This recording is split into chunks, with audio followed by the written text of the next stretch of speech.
Welcome back, everybody, to episode 12 of Support Together, Fill Your Cuppa. On my right, I've got Mrs. Una Mary Leonard. Hello. And on my left, we have a very special guest, a former S2 mum, Hayley. Thank you very much. You're very welcome, Hayley. Thank Very you. well. And your beautiful pipe. I know, she's colour coordinated, so she is. You've the whole way down the road this morning, Hayley, to come and join us for our podcast. How are you feeling? Excited and blessed to be asked and honoured. I feel really honoured that you wanted me back to talk about my story. So thank yous very, very much. Have you done a podcast before? Nope. So this is all new. Yours is actually the first podcast I've ever listened to. Never mind Really? being involved in talking. Yeah. Oh, I was a amazing. bit like myself. I didn't listen to podcasts. Yeah. until Yeah. we Well, started I'm a finding YouTuber. I would have just listened to things on YouTube. Mm-hmm. And people kept talking about podcasts, but I'm always late to the party. You know, I haven't even got an air fryer yet. You know, that type of person. I'm Really? yeah, I know. That's what I'm like. So you I just was still usually use at your the party oven. and then you don't know when to go home. I know. So still be here in 5 hours time. He's got me. Yeah. I know. I'm not going to give it to her now. She's going to be here all day. Oh dear. So yes, new to podcasts, and look at me now. I know. And she comes coordinated with the colours and everything. So you are a former S2 mum, Hayley. Yes. We're gonna have a week talk today. We're going to discuss your connection with Support Together and where you are at the moment. Yeah. Super. So if you want to just start off by telling us what is your connection with Support Together and what brought you to Support Together? Well, I first heard about Sport Together. I'd say my youngest now is coming 7. So about just under 7 years ago, I was heavily involved with Sure Start in my local area, and I was feeling extremely low, and I knew I had depression and anxiety because it was my second child. Mm-hmm. So I knew that I could recognise there was an illness there, and I was not myself. I felt like this was living in my head, The you know, bitch. the bitch, as you say. So I just knew there was something wrong with me. And when the Sure Start calendar would come through your door, like in a monthly newsletter, they would have a programme of events that was happening, that you were able to book your kids and go away for a wee morning cup of tea, and the kids would play and they would do some wee classes. And on this instance, one came through with your programme, Understand It's Normal, highlighted for, I think it was a 6 or 8 week block. Yeah. And I read the wee blurb and I was like, this is exactly what I need. Thank you, Lord. Thank you, Lord. Because I wasn't in a place to understand that I could go and look about help or where to go bar your doctor for pills. Is the stereotypical thing that you think is the only support out there. And whenever I saw that program, because I'm a learner, I love learning. So when it was a structured program ran by an external organisation, this is all that was going through my head as a mum at home. And I was like, this is exactly what I need. And yeah, I went and I met yourself at the door, Una, and I was in bits. I felt like I'd come out of the closet with my depression, anxiety, and you were the first person that was there to welcome me and to tell me that it was okay. You know, and then I looked around at the states of the other mothers and I'm like, oh God, not great, but It's not just me. It wasn't just me. I wasn't the only one who was struggling to be there. Yeah. And the first day was just about breaking us in, I suppose. And then I was sitting up like a kid at the front of the class. Wow. Everything you taught, everything you explained to us.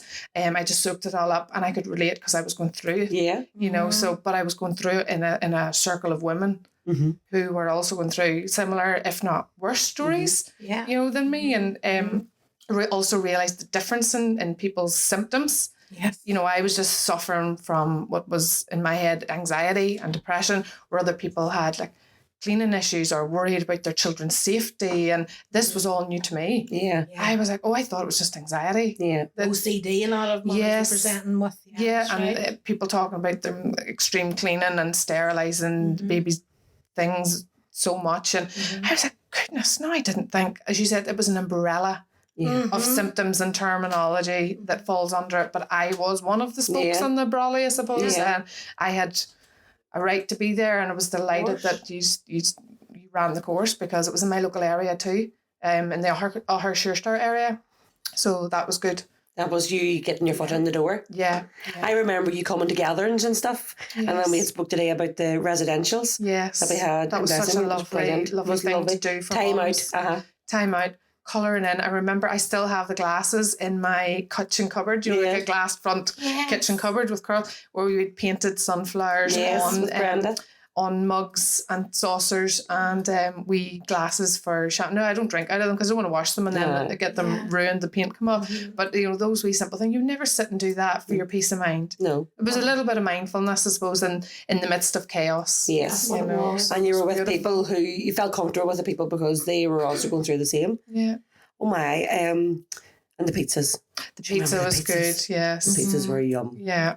It was lovely. I know we've any mummy looking another residential. Yes, it was a really good idea, and it gets other mums connected because we were from different areas. So, yeah. It was giving yourself permission for time out. Yeah. And often a lot of our mummies had real high anxiety leaving their little ones. Yeah. And often, like I was like that, Michael didn't get a chance to father because I was going to do it all. Yes. And it only could be done this way, and that's the way it had to be done. Yeah. And it often gave mummies that opportunity to see that for daddy and the child, their child, have that bonding time, that bit of time together. Yeah. And by God, the ship does keep sailing. Like it mightn't sail the way you want it. Yeah. You go home to chaos. Yeah, but they're happy. But they're happy, Yeah. and then you've made that connection with other mothers, and also just giving yourself permission for time out. Time out helps with time in. Absolutely. We always say it. Yeah. And I suppose you're kind of bringing me away back there. Memories. I'm just honest to God. I can 7 years ago, like that's a long time ago when you think of it, but it really isn't in a sense of a child's life as such, or you being a mummy, or you in the hood as such. But you've said that you came in through the door, and straight away that door, I remember there was a room, there was a creche, and then there was a side room, and that's where we were. And when you came in there, did you feel safe? Did you feel... Straight away, it was like, they understand. I can cry in front of you. I can tell you how low I'm feeling. I can discuss my feelings. And it felt like a huge relief. It was really hard to get there. Yeah. Like when you do those things and once you've done it, you were wondering why was I so worried. It was that instant, just relief of this is where I'm supposed to be right now. It felt like it was the start of the healing journey. Even though I was still, obviously didn't cure me on my day one, week one, but it was me acknowledging that I had started, which gave me a sense of empowerment. Yes. And pride that I knew I was sick and I had to do something about it. Because you took the decision to come to that course. Yes. And as you said, the cure, Support Together doesn't have the cure. You hold the answers. Exactly. The power's within. The power is within, Hayley. Yeah. And that was a massive moment, but that was probably the biggest step you had to do. It was the hardest is getting started. It's like anything. Going to the gym, the first day is the hardest. It's like starting a day, it's the first day is the hardest. Starting a new job, it's the first day. And then you wonder, 6 months in, what was I worried about? Sure, I know this like the back of my hand now. But it's that vulnerable, isn't it? It's the vulnerability. Vulnerability. And you've said, Hayley, that your first pregnancy, you didn't know anxiety, you didn't have depression. Hence why I had a baby straight away. This is so easy. My son was 5.5 months when we had a positive pregnancy test with our daughter Cora. Yeah, we were like, we wanted kids straight away because I embraced it so well. I loved it. Motherhood was like, this is no bother to me. I've got this in the bag. Then I had number 2. Wham, bam. Chaos kicked in for me. My level of control went out the window. The organisation skills that I had developed my whole life were not allowed to enter the household, So I felt like that loss of control, I felt overwhelmed, hence what brought on the anxiety symptoms, out of control. My first son, Oren, probably soaking up off my energy. In the state that I was, would have been very difficult to handle as a toddler.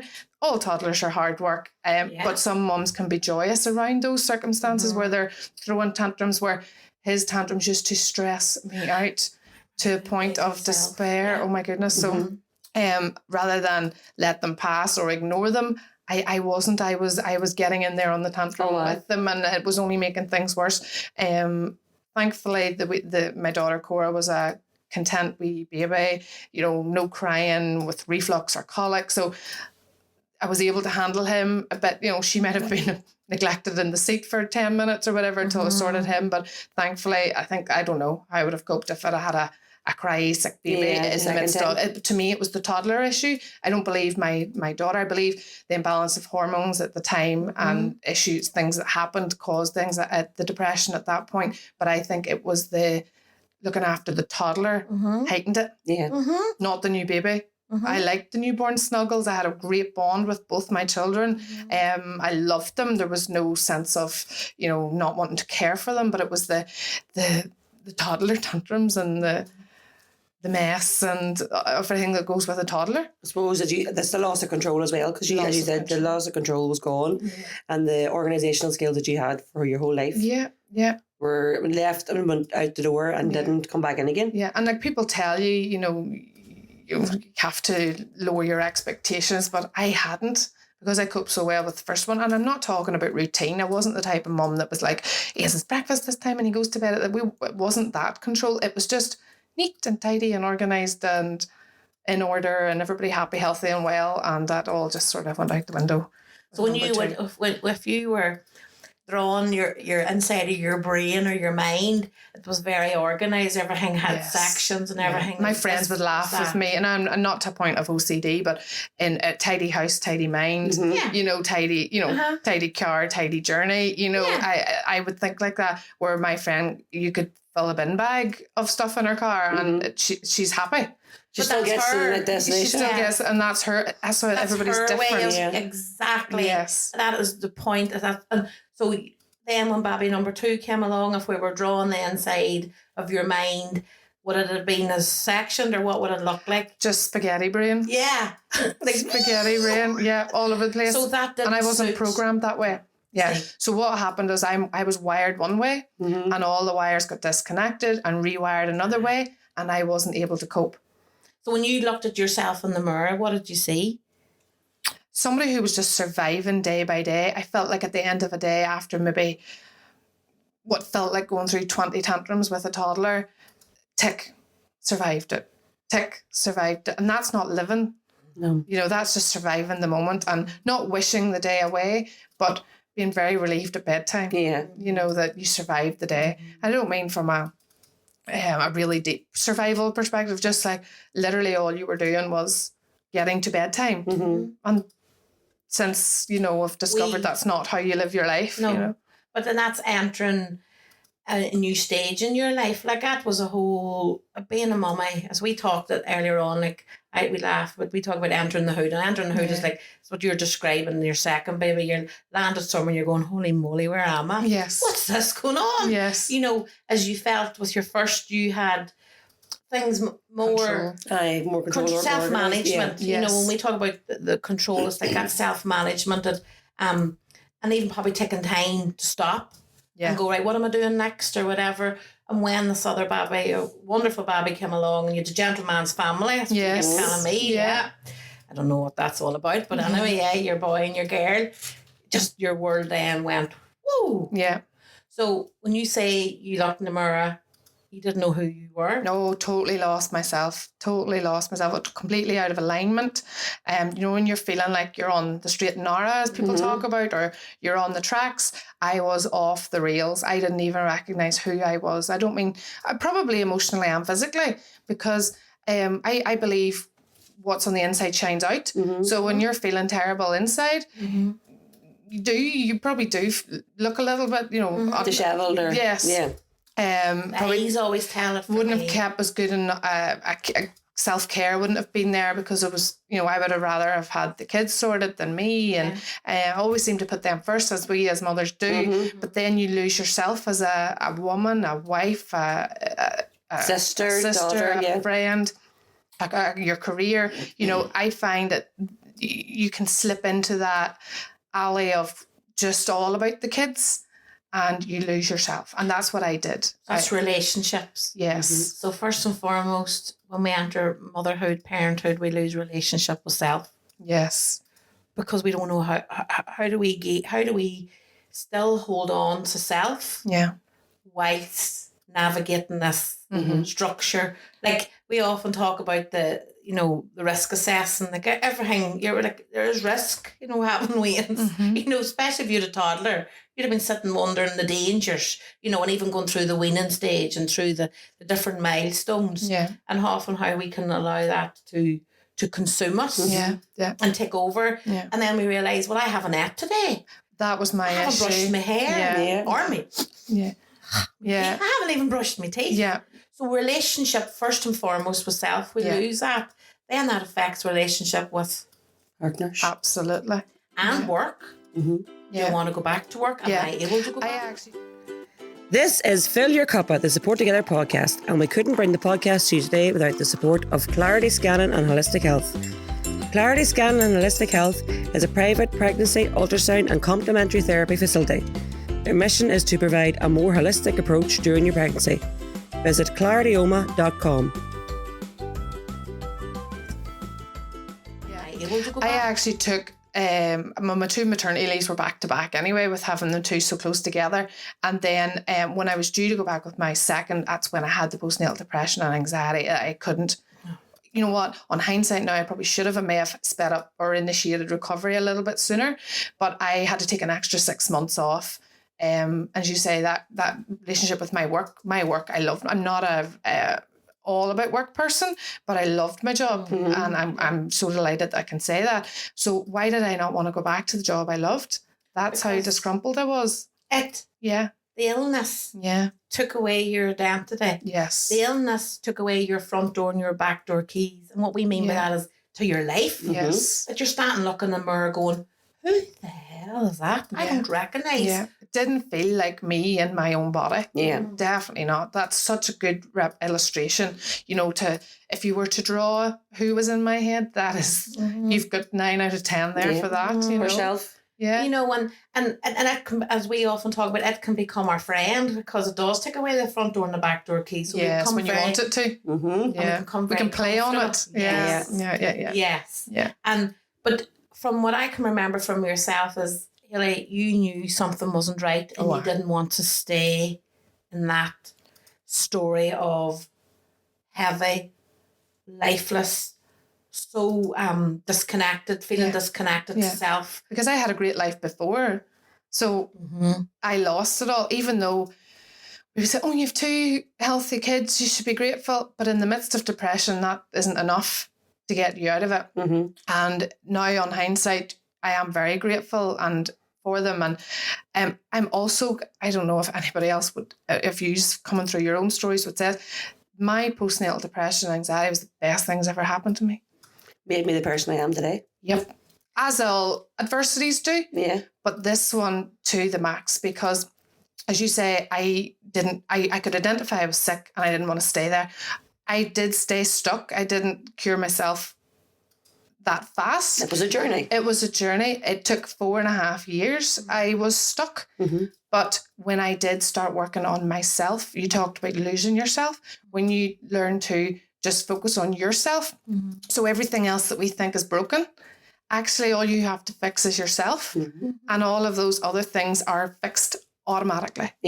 Your relationship with yourself, your relationship with your children, your relationship with your husband, your relationship with your work, all of that clicks into place once you fix yourself. So people see all these issues and problems and don't know where to start, like this big mountain. Just start on yourself. And I know you're using the terminology fix, and I know with us at work we would say even starting to get to know self again. Who am I? You know, and we are all a workable document. You know, we don't stay still. And we definitely will not stay still when we enter parenthood. No. You know, our world will change. The relationships. Full stop. Relationships with anything and everything start looking completely different. Like my husband shared on the podcast that I went in and we had Caitlin on the Thursday, and by the Saturday, he's seen a change in me. I'm not saying he's seen postnatal depression or anxiety, but he's seen God, Una's changed. And that's because I entered a whole new world.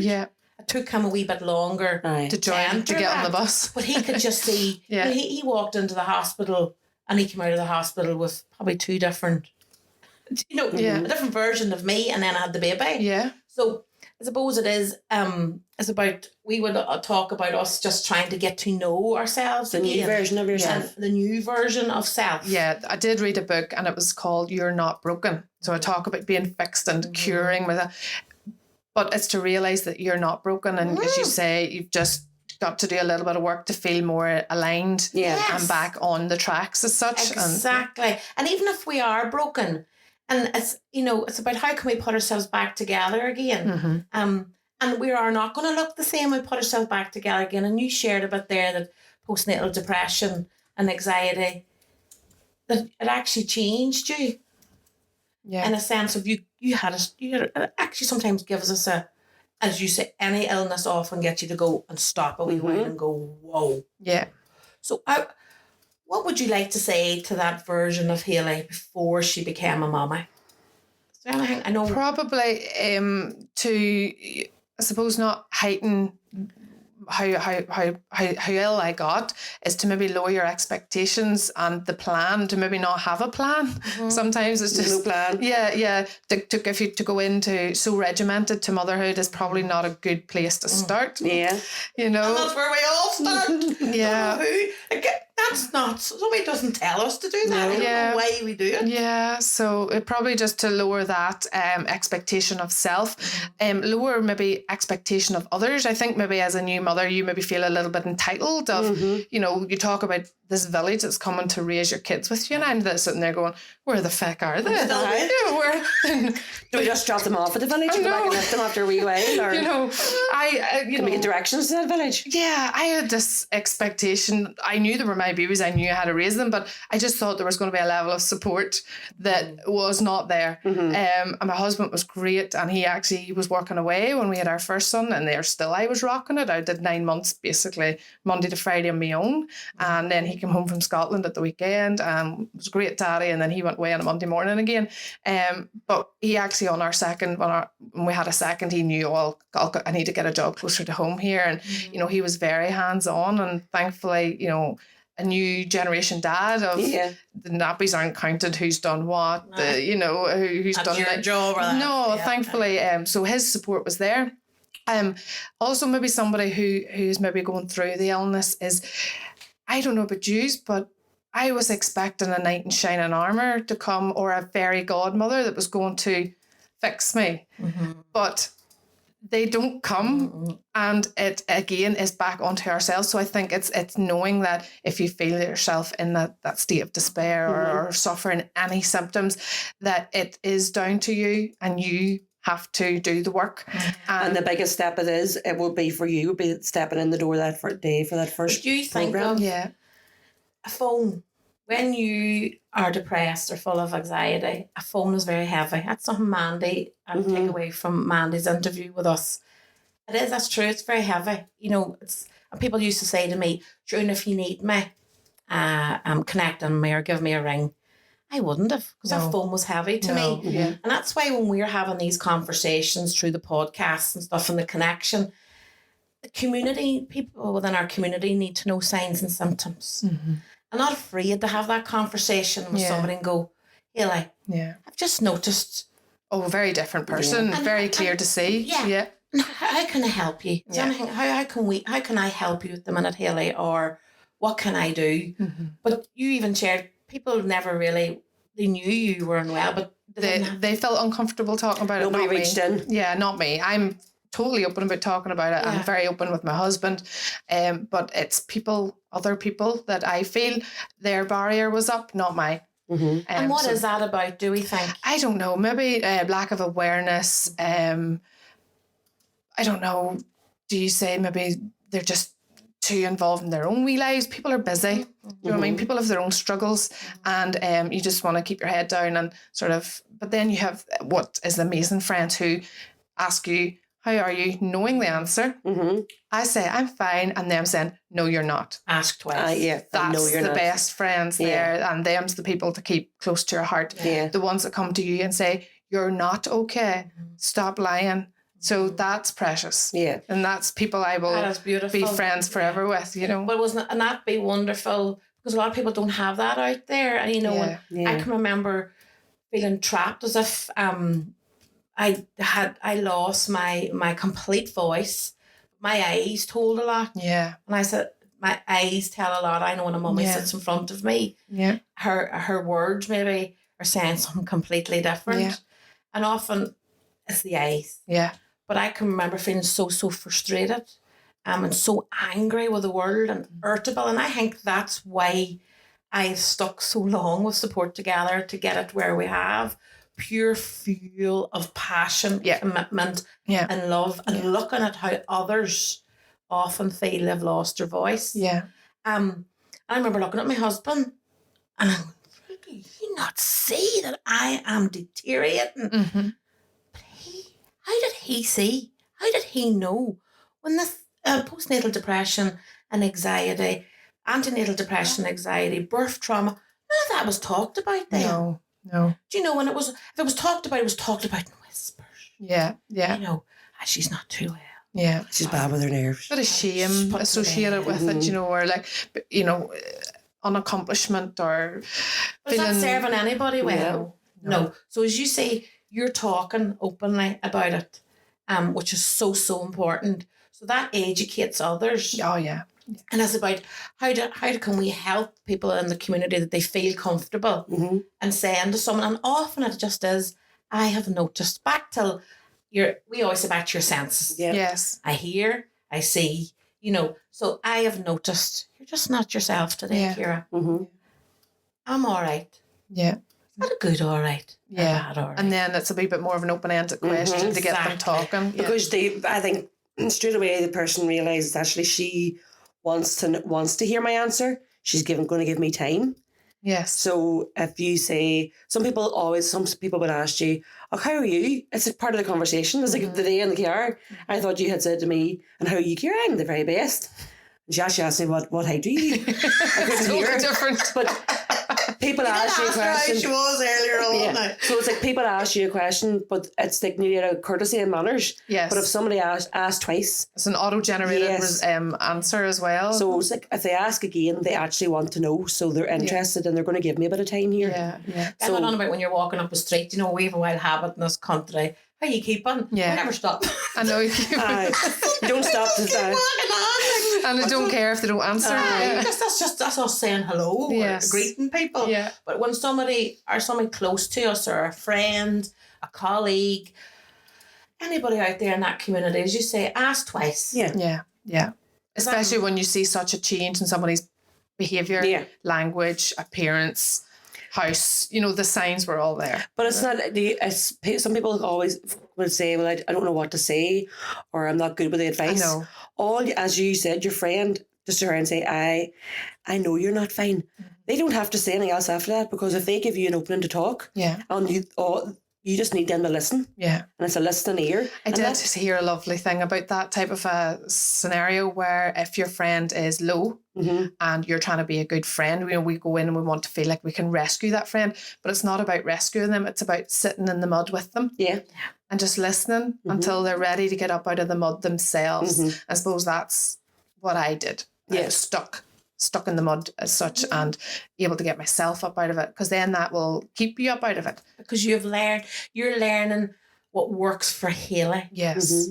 What keeps me well. There's no it would be wonderful if we could listen to our body when it whispers. Yeah. Not when it starts screaming. Yes. Yeah. It's learning to be more aware of your intuition and your awareness and everything. Yeah. So that's why I kind of asked you, what would you like to tell the younger version of Hayley before she became a mummy? You know, I would love to tell the younger version of Una, start getting to know you. Una, know you. Yeah.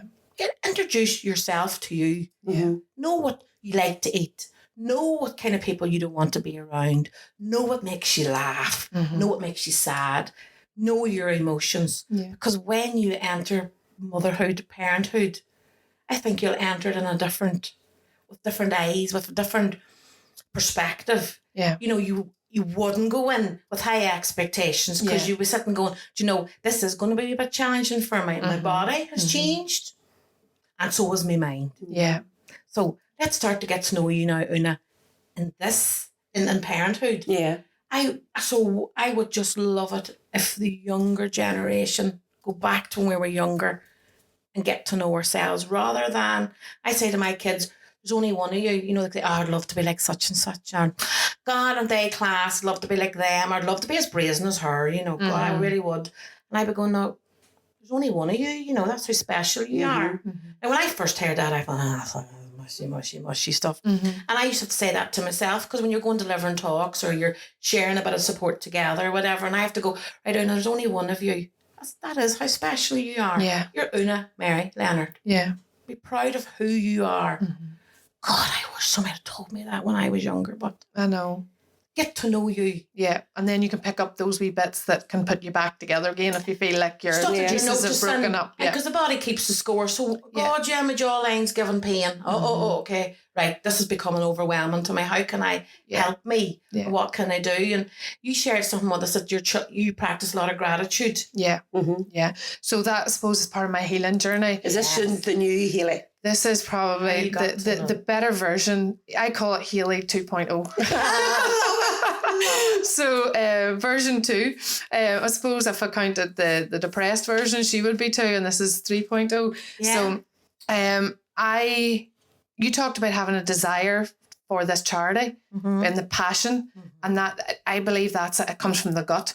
So to me, that's a burning desire, passion. I got to the point where I was just like, you know, like a PT instructor screaming at you. I was doing it to myself. That is it. This is enough. I have had enough. This is no more. I am not staying stuck. I accepted the fact my beautiful husband wasn't the knight in shining armour who was going to do it for me, and there was no fairy godmother coming along. So I addressed those two, because that was holding me back. I thought, you know, somebody else is going to help me out of this. It was that getting out of the mud yourself thing. You just have to skip all the waiting about and get to work. So I had that burning desire to be what I thought back to my old self. So I started a personal development journey. Now, personal development is so broad. There's so many different topic areas that you can go into. You said what works for you, what works for me. So your charity was an amazing start. It really was, because the connection, the other mums realising that it was okay, that it was normal, that I wasn't alone, that there were so many different variables and symptoms that come along with it. And the self-care package, you talk about identifying and making time for yourself, time for your partner, time for your kids if you've two, that you've time with one, you know, all those special things. Join us next week for part 2 of our talk with Hayley. This was Fill Your Cuppa, the Support Together podcast, with me, Mrs. O, Ciara Una, my co-hosts Una Leonard and Gemma Cassidy. Brought to you today by Clarity Scanning and Holistic Health, and produced by 9874 Creative.